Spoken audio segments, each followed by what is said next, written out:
Hi అండి అందరికీ. అందరూ ఎలా ఉన్నారో కామెంట్‌లో చెప్పండి. నేనైతే చాలా బాగున్నాను. ఈరోజు వ్లాగ్ ఏంటంటే ప్రతి ఒక్కరు పిండి వంటలు పండగకి చేసుకుంటారు కదా! మేమైతే పండుగ అయిపోయిన తర్వాత చేసుకుంటున్నాము. అదెందుకో కూడా ముందు ముందు చెప్తాను చూసేయండి. యాక్చువల్‌గా వాయిస్ డైరెక్ట్‌గానే ఇచ్చిన. కాకపోతే పక్కనున్న నాయిస్ వల్ల ఏమి వినిపించట్లేదని మళ్ళీ బ్యాక్‌గ్రౌండ్ వాయిస్ ఇస్తున్నాను. ఫస్ట్ అయితే పిండి వంటలంటే వేరే ఏం చేయట్లేదు. జస్ట్ మురుకుల కాడికే చేస్తున్నాము. మా సైడ్ వీటిని మురుకులు, చుట్లు అని పిలుస్తాము. ఫస్ట్ అయితే అమ్మమ్మ నీళ్ళు బాగా మరిలిచ్చి పెట్టింది. ఇంకా తర్వాత 3 చెర్ల పిండి పోసింది. ఇవి ఎప్పుడైపోవాలో అనుకున్నాను నేనైతే పిండి అంతగానం చూసి.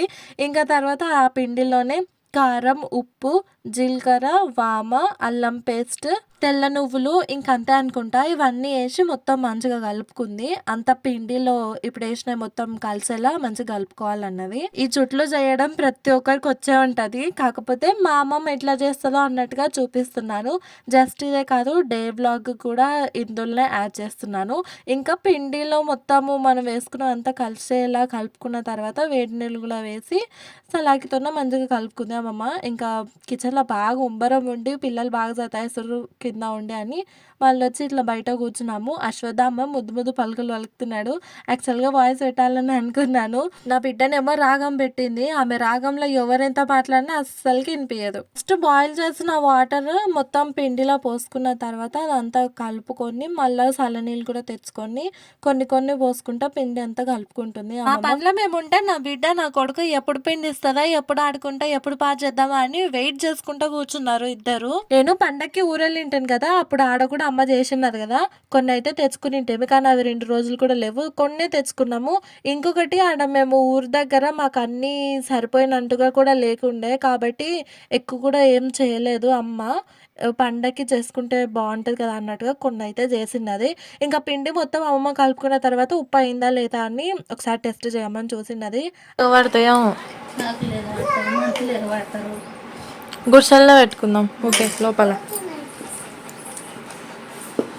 అన్నీ ఒకేసారి సామాన్ తీసుకో. 2 నూనె ప్యాకెట్లు సరిపోతాయి. అసలు దీని మీద ఏ నీళ్ళ వాళ్ళగా ఎందుకు ఇది ఇట్లా అయింది?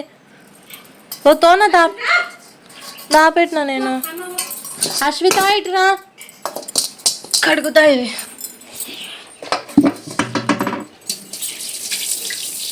ప్యాంటీ కడుక్కొని కొన్ని సామాన్ తీసుకొని అయితే వచ్చిన నేను. పొద్దుగాల నుంచి గుడిసె తాళమే తీయకునిన్నాము. ఇంటి దగ్గర 2 పెట్టెలేమో కళ్ళు ఉంటే ఇంటి దగ్గరనే అమ్ముకుంటూ నిన్నాము. ఎట్లా కొంచెం లేట్ అయిన తర్వాత పోయేదే కదా అన్నట్టుగా ఇంకొచ్చి తాళం తీసి సామాన్ అయితే లోపల పెట్టిన. నేను ఆ లోపలికి పోయిన వెంటనే ఆ గుడిసె కాకకి నాకు ఆలోచన వచ్చింది, అసలు ఇందులో ఇంతసేపు అని కూర్చొని చేయగలుగుతాం మురుకులు అని. అమ్మమ్మ వచ్చినాక చూద్దాం, లోపల చేద్దామా బయట చేద్దామా ఆలోచిద్దాం అన్నట్టుగా ఇంకొన్ని సామాన్ అయితే తీసుకొద్దాం అన్నట్టుగా తెచ్చినవైతే లోపల పెట్టి మళ్ళీ పోయినా. ఇందులో మా ఆయన అన్ని ఫిక్స్ చేసిండు. కరెంట్ బోర్డు, ఫ్యాన్, లైట్లు అన్ని పెట్టేసిండ్రు. ఇంతకు ముందు నుంచి కూడా నేను గుర్చా చూపించిన కదా, అది ఇదే. ఇంకా అమ్మమ్మ వచ్చిన తర్వాత లోపల బాగా కాక ఉంది అని ఇద్దరం ఆలోచించుకొని ఇక బయట పెట్టుకుంటూ బెస్ట్ అనుకున్నాము. ఇంకొకటి కాకుల బాధ ఎక్కువ ఉంటుంది, కళ్ళుకి వచ్చిన వాళ్ళు ప్రతి ఒక్కరు చూస్తారు కదా అన్నట్లు కూడా అనుకున్నాము. ఇంక ఉండాలి లోపల బాగా ఉంబరం ఉంటుంది, ఎంతసేపు అని కూర్చోగలుగుతాం పిల్లల్ని పెట్టుకొని అన్నట్టుగా ఇంకా బయటనే సెటిల్ అయిపోయినాము. అట్లా చేయాలంటే కంపల్సరిగా కట్ల పొయ్యి కావాలి కదా. ఇంకా రాళ్ళు బాగా ఎతికింది కానీ అమ్మమ్మ ఏడ సరిగ్గా దొరకలేవు, సెట్ అయ్యి కాలేదు. నాకు సడన్గా ఆలోచన వచ్చింది, ఇది ఎప్పటి నుంచో నిన్నది స్టవ్ ఒకసారి ఊర్లోకి వస్తే వాళ్ళ దగ్గర కొనుక్కునింది అమ్మమ్మ 100 రూపాయలకు అనుకుంటా. ఇది సడన్గా గుర్తుకొచ్చింది, తెద్దున అమ్మమ్మ అంటే తీసుకురాపోయి ఇంకా సెట్ అవుతుందిగా, ఊకే రాలేడు ఎత్తుకుదామని అంటే ఇంకా అది తీసుకుపోనికని వచ్చినాను నేను. కళ్ళు పెట్టెలు ఇంకా ఉన్నాయి, ఇంటెనకల్లా పెట్టినాము. ఈ రేష్మా ఫ్లవర్స్ చెట్టు అమ్మమ్మ ఎప్పుడో నాటిని, ఇంతకుముందు వీడియోలో కూడా చూపించుంటా నేను. ఈ ఫ్లవర్స్ని చూడడం కూడా నేను ఇదే ఫస్ట్ టైం. ఇన్ని రోజుల నుంచి ఇంట్లో ఉన్నా కానీ ఇంటెనకలకి మేము పెద్దగా పోము కాబట్టి అవంతా చెక్ చేయలేదు. ఇంకా స్టవ్ తెచ్చిన తర్వాత కాలడానికి బాగా టైం పట్టింది. ఎందుకంటే కట్టెలు ఈ మధ్య వర్షం పడ్డది కదా, బయట ఉండి కట్టెలు బాగా పచ్చిగా అయ్యినాయి. పచ్చి కట్టెలు కానీ ఉంటే బాగా పొగొస్తుంది, ఎక్కువసేపు తనలాడేది ఉంటుంది. నూనె ప్యాకెట్లు 2 ఏమో వేస్తే తొందరగా ఇక మంట వచ్చింది. ఇప్పుడైతే నేను మురుకులు వేయడానికని పెద్ద తూగులు అమ్మమ్మ తీసుకునింది, అదంతా క్లీన్ చేసి న్యూస్ పేపర్లో వేసి పెడుతున్నాను. యాక్చువల్గా మేము ఈ తూగులు తీసుకున్నది మా ఇంట్లో వాళ్ళకి అస్సలకి తెలీదు. మేమేమైనా సామాను తీసుకుంటే మా ఆయనకి, మా తాతకి అస్సలు తెలవకుండా తీసుకుంటాము. ఎందుకంటే కంపల్సరీగా తిడతారు వాళ్ళు. ఇక్కడ నాకు న్యూస్ పేపర్ ఏయడానికి రావట్లేదు. అందులో కరెక్ట్‌గా సెట్ అయితలేదు. అది 2, 3 సార్లు తనలాడినా. 1 మంత్ అయిందనుకుంటా. ఊర్లోకి పాత ఇనుప సామాను వాళ్ళొస్తే వాళ్ళ దగ్గర అమ్మమ్మ కొనుక్కునింది ఇది. ఎవ్వరికీ కనిపియకుండా లోపల రూమ్‌లో మంచం కింద లోపలికి దాపెట్టింటిమి. ఇప్పుడే ఫస్ట్ టైమ్ దీళ్ళని వాడటం కూడా. ఈ వ్లాగ్ చూసిన తర్వాత మా ఆయనకు అర్థమైతది అసలు ఇవి ఎక్కడివో అని. అప్పుడు తిడతారు. ఏం కాదులే అప్పటికి వాడినాం కదా ఇక. మా సైడ్ అయితే ఏ పండుగ వచ్చినా గానీ ప్రతి ఒక్కరికి మురుకులే గుర్తుకొస్తాయి. ప్రతి పండగకి మేము మురుకులు చేసుకుంటాము. ఇంకా చాయ్‌లో నానేసుకొని తింటే మురుకులు అబ్బా! టేస్ట్ అసలు ఎంత బావుంటాయో. నేనైతే మురుకులు అయితుంటే నాకు ఆలోచన వచ్చింది. తెల్లవారుజామున నెక్స్ట్ డేనే తినేసేయాలని అనుకున్నాను అట్లా చాయ్‌లో. గుడిసె కింద ఒక నల్ల కవర్ ఏసుకొని కూర్చున్నాము. కానీ నా పిల్లలతోనే నాకు పెద్ద భయం ఉంది. నాకు, మా అమ్మమ్మకి. ఎందుకంటే అటు ఇటు మరిపించి దెబ్బకి మట్టి నోట్లో పెట్టుకొని కూర్చుంటారు. అదే పెద్ద భయము. మట్టి తినొద్దు కదా పిల్లలు. ఆడాలి బాగా మట్టిలాడితేనే వాళ్ళు గట్టిగా ఉంటారు. అస్సలు కాదనము. కాకపోతే చూస్తుంటేనే అసలు డైవర్ట్ చేసేసి వాళ్ళ నోట్లో మట్టి పెట్టుకుంటారు. 12:30కేమో స్టార్ట్ చేసినాము మురుకులు చేయడు. పిండి ఎందుకో జర లూజ్ అనిపించింది. వాటర్ కంటే ఎక్కువ పోసిందేమో అమ్మమ్మ. అయిన తర్వాత కొంచెం అతుక్కున్నట్టుగా అనిపించినాయి. ఇట్లా స్పూన్‌తోనే అమ్మమ్మ పెడతది. నాకేమో చేయితోనే పెట్టడానికి మాత్రమే వస్తది. కొద్దిసేపు అమ్మమ్మనే పిండి పెట్టి అక్కడ తిప్పి చేసిండది. ఇంకా తర్వాత నేను కొద్దిసేపు చేసింటి. మాకు కల్లు మామూలు దసరా రోజే వస్తది. దసరా నుంచి దసరాకి సంవత్సరం ఇట్లా లెక్కేసుకుంటాము. కరెక్ట్ దసరా రోజే ఎవరైతే అమ్మాలనుకుంటారో వాళ్ళు అమ్మేటోళ్ళు స్టార్ట్ చేయాలి. మేము మురుకులు చేస్తుంటే ఊర్లో ఊడ్చే వాళ్ళు ఉంటారు. 2 అమ్మమ్మ వాళ్ళు వచ్చి కూర్చున్నారు. నా బిడ్డ మురుకులు ఇలా చేసే కొద్దీ తీసుకుపోయి వాళ్ళకి ఇస్తుంది. ఇంకా అట్లా వాళ్ళతోనే మాట్లాడుకుంటా జర వాళ్ళు కొద్దిసేపు ఉన్నారు కాబట్టి టైం పాస్ అయింది. భలే ఉంబరిస్తుంది బయట కూడా అనుకున్నాం అప్పుడే నేను మా అమ్మమ్మ. లోపలగానే కూర్చొని మురుగులుగానే వేసిన మొద్దుగులా తిడుతుండే మాకు ఆ పిల్లల్ని పెట్టుకొని. నిజంగా బయట కూర్చుంటేనే జర బెటర్ అనిపించింది. ఇంత ఫ్రీగా కూర్చొని చేసుకోవాలనుకున్నాం కానీ కాకులు పైన మొత్తం మా చుట్టే తిరుగుతున్నాయి. ఎప్పుడు మురుకులు వేస్తారా వీళ్ళు ఎప్పుడు ఎత్తుకోదామా అన్నట్టుగా. కళ్ళుకి వచ్చిన వాళ్ళు కూడా అంటున్నారు ఎవరైనా పండుగ చేసుకుంటారో మీరేంటి పండుగ అయిపోయినాక చేసుకుంటున్నారు అని. యాక్చువల్గా పండుగకి నేను ఇడేం లేను కదా అమ్మ వాళ్ళ దగ్గరకు పోయినా కదా ఊరికి. అయితే అమ్మ వచ్చిన తర్వాత అమ్మమ్మ కలిసి చేయాలని అనుకున్నారు. కాకపోతే మేము ఇక్కడికి వచ్చిన తర్వాత అమ్మ వాళ్ళు ఒక రోజు అయితే ఉన్నారు. కానీ అమ్మమ్మ వాళ్ళ ఇంటికి పోయినది ఎన్నవేట్ల వాళ్ళ అమ్మ వాళ్ళ ఇంటికి పోయినది మా పిన్ని వస్తుందని. ఇంకా అందుకే అది క్యాన్సిల్ అయ్యింది అది అప్పుడు.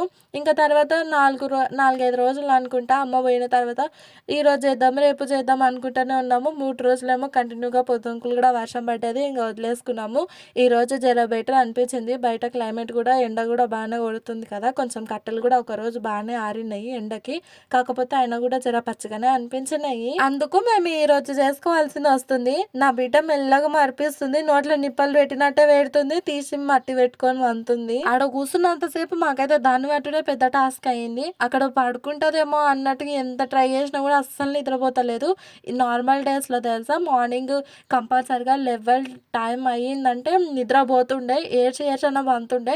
కానీ ఆడ బయట ఉన్నందుకేమో అస్సలకి వంతలేదు ఎంత ట్రై చేసినా కూడా. మాకు ఈ కళ్ళు మామూలు వచ్చినప్పటి నుంచి అశ్వత్థామ గాడు ఈ ఇంట్లో కన్నా ఎక్కువ ఈ గుడిసె దగ్గరనే ఉన్నాడు మా అమ్మమ్మతో పాటు. ఇద్దరు ఈడనే ఉంటారు. నేను అశ్విత ఇంట్లో టీవీ పెట్టుకొని ఉంటే అమ్మమ్మ అశ్వత్థామ గాడు గుడిసె దగ్గరనే ఉంటాడు. లోపల టేబుల్ ఫ్యాన్ కూడా మా ఇంట్లోనిదే. ఇంతకు ముందు ఎప్పుడో తీసుకునింటిమి. ఇంకా మా రూమ్ కి కూలర్ సెట్ చేసుకున్నందుకు ఆ టేబుల్ ఫ్యాన్ మంచిగా నడుస్తుంది. కానీ పక్కన పెట్టేసినాం కదా అని గది అనుకున్నాను నేనే గుడిసెలో ఫిట్ చేసేటే బాగుంటుంది. కానీ నేను వచ్చేలోపే వాళ్ళు ఫిక్స్ చేసిండు కూడా. అబ్బో ఎంత సైలెంట్గా కూర్చుందో గుడ్ గర్ల్ అని అనుకుంటున్నారా? అంత సీన్ లేదు. ఇంతసేపు దాంతో నా కొట్లాడితే గుంజుకొచ్చుకొని నా పక్కన కూర్చోబెట్టుకున్నాను ఒక దెబ్బ వేసి. అందుకే అంత సైలెంట్గా కూర్చుంది. అంటే వాడిని కొడుతుంది రాళ్ళు తీసుకొని వాడిని కొడుతుంది. దాంతో నా వాయబ్బో. ఒక్కొక్కసారి మా ఆయననే అంటుండు ఈ మధ్య అసలు పెద్దగా కొద్ది పాపతోనే ఎట్లేగాలి ఇంత రౌడిజం లెక్కలు చేస్తుంది కదా. అశ్వత్థామగాడు ఎంత అమాయకుడో కదా ఉమ్మా అంటున్నాడు. అప్పుడు నేనేమన్నానంటే మా ఆయన దగ్గర అమ్మ తల్లి నాకు బిడ్డగాన పుట్టకుంటే జీవితంలో నీ దగ్గరికే రాను అసలు నీ మొహమే చూడనని శపథం చేసి వచ్చినావు కదా కనకదుర్గమ్మ దగ్గర. అందుకోసమనే అమ్మవారు లాగానే ఉండాలన్నట్టుగా అవే క్వాలిటీస్తోనే పుట్టించింది నీ బిడ్డని.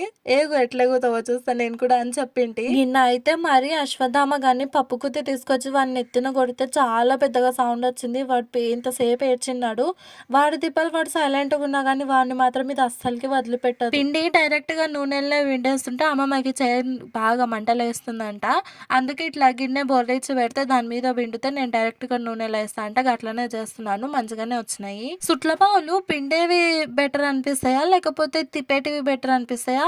మీకేమనిపిస్తాయో కామెంట్‌లో చెప్పండి. నాకైతే అట్లా రౌండ్‌గా చుట్టేదానికన్నా ఇట్లా నార్మల్‌గా విండేదే బెటర్ అనిపిస్తది మురుకుల పావులు. మా ఇంట్లో ఎప్పుడైనా మురుకులు చేసినప్పుడు నేను పాల్గొనడం అయితే చాలా తక్కువ. ప్రతిసారి మా ఆయన, మా అమ్మమ్మనే కలిసి చేస్తారు. లేకపోతే మా అమ్మ, అమ్మమ్మ కలిసి చేస్తారు. అమ్మ వచ్చినప్పుడు పెట్టుకుంటే గాని. అటుపోయిన సంవత్సరము మేము గుడిసెలో కేవలం 2 నెలలు మాత్రమే కళ్ళమ్మింటిమి. ఆ 2 నెలల్లో ఒక నెల ఫస్ట్ మంత్‌లోనే ఇట్లా మురుకులు గుడిసెలనే కూర్చొని చేసింటిమి. అప్పుడు అశ్విత నాకు కడుపులో ఉండిండే. పండగ రేపనంగా చేసుకునింటిమి. నేను పండగకి అమ్మ వాళ్ళ ఇంటికి కూడా వెళ్ళలేకుండే. అప్పుడు సెకండ్ మంత్ ప్రెగ్నెన్సీ ఉండే అశ్విత. అందుకే. ఇంకా పోయిన సంవత్సరం అయితే మా ఆయన, అమ్మమ్మ కలిసి మా ఇంటి ముందలనే చేసినారు చెట్ల కింద. ఇంకా మురుకులు చేయడం అయితే కంప్లీట్ అయిపోయే వరకి 3:30 అయింది మధ్యాహ్నము. తిండి కూడా ఎవరం తినలేదు. ఆడ కూర్చొని అయ్యే కొద్ది తినుకుంటూనే ఉన్నాము. అన్నం మీద అస్సలకి ఇంట్రెస్ట్ రాలేదు. కనీసం పిల్లలు కూడా అడగలేదు. వాళ్ళిద్దరు కలిసి కూడా మంచిగానే తినిన్నారు మురుకులు. ఇంకా మొత్తం అయిపోయిన తర్వాత అమ్మమ్మ ఫస్ట్ నూనె తీసుకొని ఇంట్లోకి పోయినది పిల్లలు ఉన్నారు కదా అని. ఇంకా అట్లనే కొన్ని బట్టలు కూడా అయినట్టుంటే మిషన్లో అవి కూడా ఆరేస్తున్నది. అప్పటి వరకు నేను ఇలా మొత్తం క్లీన్ చేద్దాం అన్నట్టుగా కిందేసిన కవర్ కూడా తీసుకుపోయి మడతట్టి లోపల పెట్టేసినాను. ఇంకా నూనె ప్యాకెట్లు పిల్లలు మొత్తం న్యూస్ పేపర్లు చింపి వాడేసినారు. గదంతా అంతా నీట్గా ఊడ్చేస్తున్నాను. బొగ్గులు కూడా ఎక్కువనే అయినాయి. ఒకటేసారి సగం బకెట్ నీళ్ళు పోసేసిన తర్వాత ఇక ఊడుస్తున్నాను. మాకు ఇంటి దగ్గర సాంపి చల్లకపోయినా సెట్ అవుతుంది కానీ గుడిసెకాడ సాంపి చల్లకుంటే మాత్రం అస్సలకి సెట్ కాదు. ఈ పండగ అప్పుడు చల్లినారంట చాంపి. నేను లేకున్నా కదా నాకు తెలియదు. ఇంక ఇప్పటి నుంచి ఇంటి ముందర నుంచి బర్రెలు ఆవులు పోతుంటే చూసుకుంటా ఉండాల్సింది ఉంటుంది. ఏడేడా పెండేస్తాయా ఎప్పుడెప్పుడు కలెక్ట్ చేసుకుందామా అన్నట్టుగా. కంపల్సరీగా చాంపి చల్లితేనే ఆడ కొంచెం మంచిగా అనిపిస్తుంది. ఒక తాత వచ్చినాడు కళ్ళుకి. చాలా రోజులు అయింది కదా నేను కళ్ళు అమ్మక. అందరు వచ్చిన వాళ్ళంతా అమ్మమ్మని అడుగుతారు ఫస్ట్. ఇంకా వాటర్ ఇంటి దగ్గర నుంచి మోసుకొచ్చిన ఇంటి ఒక బిందె అది బయటనే ఉంటే అది తీసుకుపోయి లోపల పెట్టేసినాను. ఇంక ఇదైతే ఈవినింగ్ రొటీన్ ఇంకా అందరికీ తెలిసిందే కదా. కడుక్కోవడం, ఊడ్చుకోవడం, దులుపుకోవడం, చూసుకోవడం పిల్లల్ని అది ఇది ఓ పెద్ద కార్ఖానా కథ ఉంటుంది. పాప అయితే మధ్యాహ్నం పండుకోమంటే అస్సలు పండుకొని లేదు కదా. సాయంత్రం పండుకొనినది 4:30కేమో పండుకొని ఆమె 6:30కేమో లేచినది. 7కి లేచింది అనుకుంటా నాకు తెలిసి. ఇంకా మధ్యాహ్నం అయిన బట్టలన్నీ ఇప్పుడైతే మడత పెట్టేస్తున్నాను. ఇస్త్రీ బట్టలకి ఇవ్వాల్సినవి పనులు జమ అయినాయి. మధ్యాహ్నం పూట అన్నం తినమంటే ఇద్దరు మురుకులు తిని ఉన్నారు కదా. సాయంత్రం అయినాక ఇద్దరికి ఆకలి అయింది. ఇంకా అప్పటికి అన్నం లేదు కదా ఇంట్లో అని ఇప్పి ప్యాకెట్ ఉంటే ఇద్దరికి వేసి ఇచ్చిన తిని ఆడుతున్నారు. ఆ రోజు ఇంకా మా ఆయన కొంచెం ఫాస్ట్గా వచ్చిండు రోజు కన్నా. ప్రతిరోజు 8 గంటలకి కంపల్సరీ వస్తుండే. ఇంకా ఈ రోజు మాత్రం 7:30కేమో వచ్చినారు. ఇంకా మధ్యాహ్నం మురుకులు చేసినవి గిన్నెలు ఉన్నాయి కదా గవి సింకులో తోమడారదు నాకు మంచిగా. ఎందుకంటే గిన్నె పెద్దగా ఉంటుంది. గల ఎక్కువ పిండి ఉంటది కాబట్టి సరిగా కడగరాదని బయట వేసుకున్నాను గిన్నెలు తోముదామని. ఈడ నా పనిలో నేనున్నా కదా. మా ఆయన ఇద్దరు పిల్లల్ని చూసుకుంటున్నాడు. అంటే ఇద్దరికి మురుకులు పెట్టించినాడంట 2 గిన్నెలలో. నా బిడ్డ ఏం చేసింది అవి చేజారి కింద పోయింది కదా. అవి అశ్వత్థామ గనితోన అసలు ఎట్లా ఉన్నాయి నావి కింద పడ్డే వాని దగ్గర ఎట్లున్నాయని దాని చేతులు ఉన్న గిన్నె తీసుకుపోయి వాడిని ఎత్తిన పట్టున కొట్టిందంట. ఇందుకేనండి నేను నా పాపని రౌడిజం లెక్కలు చేస్తుంది అని. దాన్ని కింద పడితే అది కిందికి వంగి దాన్ని తీసుకోవాలి కదా. దాని దగ్గర ఉన్న గిన్నెతో వాడిని ఎందుకు కొట్టాలి? మీ ఇంట్లో కూడా ఇలాంటి కంపల్గానే ఉంటే ఖచ్చితంగా కామెంట్లో చెప్పండి. వీళ్ళతో ఎట్లేగుదామా అని మనం డిస్కస్ చేద్దాము. గిన్నెలు సింక్ లో కన్నా ఒక్కొక్కసారి బయట బెటర్ అనిపిస్తాయి. 2-3 రోజుల కన్నా కంటిన్యూగా బయట తోమినామంటే సింక్ లో చేయడం బెటర్ అనిపిస్తుంది. అప్పుడప్పుడు బాగా ఎక్కువ గిన్నెలు కానీ ఉంటే నేను ఇట్లా బయటనే వేసుకుంటాను. సింక్ లో చాలా ఇబ్బంది అవుతుందని బయటనే జర బెటర్ అనిపిస్తుంది. వాటర్ కూడా ఎక్కువ యూజ్ చేయవచ్చు. నేను ఫస్ట్ ఇట్లా బయటగానే తోమిందంటే ఉన్న గిన్నెలకు మొత్తం సబ్బు పెట్టి వదిలేస్తాను. ఇట్లా మగ్గుతోన్న చేసేదానికన్నా డైరెక్ట్గా ట్యాప్ ఇప్పే కడుగుతాను. మళ్ళీ నా మీద ఏం చిట్లకుండా వాటర్ ముందర నాకు బకెట్ పెట్టుకుంటాను. నాకు బాగా అలవాటు అయిండే ఇంతకుముందు. అంటే మాలలో మా ఆయన వాళ్ళు మాలేసినప్పుడు ఇలా పెద్ద పెద్ద గిన్నెలు ఎక్కువ వరకు ఉంటాయి కదా. గిన్నెలన్నీ నేను బయటనే తోముతుంటే ఇంకా అప్పుడు బాగా ప్రెగ్నెన్సీలోనినా 7th month pregnancy. Last year మాల అయితే వేయలేదు. ఈ ఇయర్ కంపల్సరీ వేస్తారంట.